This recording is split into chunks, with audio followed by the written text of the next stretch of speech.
नमस्कार। आरएलपी तक के इस यूट्यूब चैनल में आप सभी दर्शकों का फिर से स्वागत है। आज हम बात करेंगे कि कांग्रेस और बीजेपी के बाद राष्ट्रीय लोकतांत्रिक पार्टी ने भी अपनी सूची जारी करने की संभावना जताई जा रही है। साथ ही उन नामों में किसकी चर्चा है, इसके बारे में भी हम चर्चा करेंगे। फिलहाल देखा जाए तो राष्ट्रीय लोकतांत्रिक पार्टी अब कांग्रेस और बीजेपी के बाद अपनी पहली सूची जारी करने की कयास में लगा रही है और लगभग अनुमान है कि अगले 12 घंटों के दौरान ये सूची जारी होने की संभावना जताई जा रही है। देखा जाए तो जो बीजेपी है उसने लगभग 124 सीटों पर अपने उम्मीदवार उतार दिए। साथ ही देखा जाए तो कांग्रेस पार्टी ने भी 76 सीटों पर अपने उम्मीदवार उतार दिए हैं। उसी बीच आरएलपी भी इस बार चुनावी मैदान में शतक लगाने की संभावना और सबसे पहले आरएलपी अपनी सूची जारी करने की संभावना जताई जा रही है। आरएलपी सुप्रीमो हनुमान बेनीवाल ने हनुमानगढ़ में सत्ता संकल्प यात्रा के दौरान मीडिया से बातचीत करते हुए कहा कि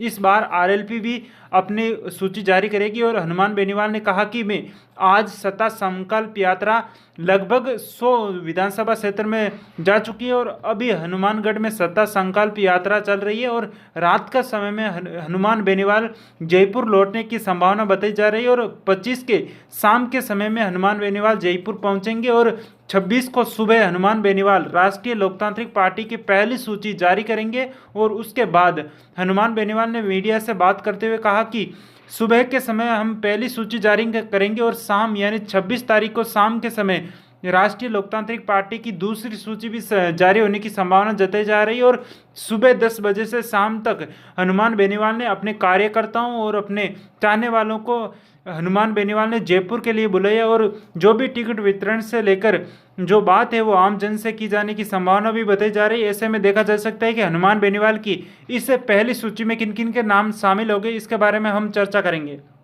सबसे पहले देखा जाए तो खींवसर से हनुमान बेनीवाल खुद चुनाव लड़ सकते हैं और साथ ही एक दूसरी सीट पर भी चुनाव लड़ेंगे जो बाद में जारी हो सकती है। और सुजानगढ़ से सीताराम जी नाइक को टिकट देने की संभावना जताई जा रही है और मेड़ता से इंदिरा देवी बावरी और भोपालगढ़ से देखा जाए तो पुखराज जी गर्ग जो विधायक रह चुके हैं राष्ट्रीय लोकतांत्रिक पार्टी से, कोटपुतली से रामस्वरूप जी कसाना और वल्लभनगर से उदयलाल जी डांगी, बायतू से उमेदराम बेनीवाल और पचबदरा से थानसिंह जी डोली को टिकट मिलने की पूरी संभावना जताई जा रही है। सरदार शहर से लालचंद मुंड एक बार फिर से चुनावी मैदान में नजर आ रहे। साथ ही देखा जाए तो चोमू से छुटन यादव इस बार चुनावी मैदान में उतरने की संभावना और जायल से अनिल बारूपाल का टिकट लगभग तय माना जा रहा है। साथ ही देखा जाए तो साहड़ा से बद्रीलाल और सिवाना से सताराम देवासी यानी देवासी समाज इस बार राष्ट्रीय लोकतांत्रिक पार्टी के साथ नजर आ रहा है। साथ ही सरदारपुरा से सुभाष कड़वासरा को भी चुनावी मैदान में उतारा जा सकता है। श्री डूंगरगुडी यानी बीकानेर संभाग से देखा जाए तो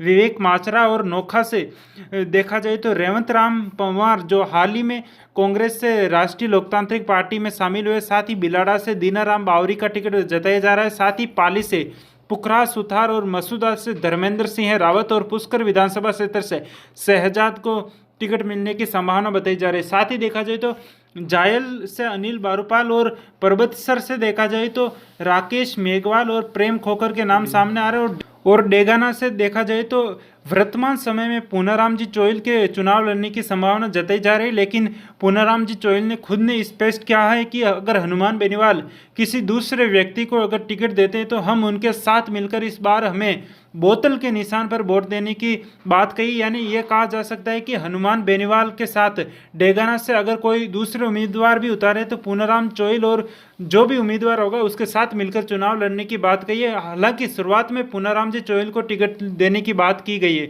साथ ही देखा जाए तो नागौर से नारायण बेनीवाल या सुरेंद्र दोतेड़ को ज्योति मिर्धा के सामने उतारने की संभावना जताई जा रही है। ऐसे में देखा जा सकता है कि इस बार जो 2023 के विधानसभा चुनाव का रण है वो बहुत ही भयंकर रूप से देखने की संभावना और इसमें राष्ट्रीय लोकतांत्रिक पार्टी की महत्वपूर्ण भूमिका रहने की संभावना जताई जा रही है।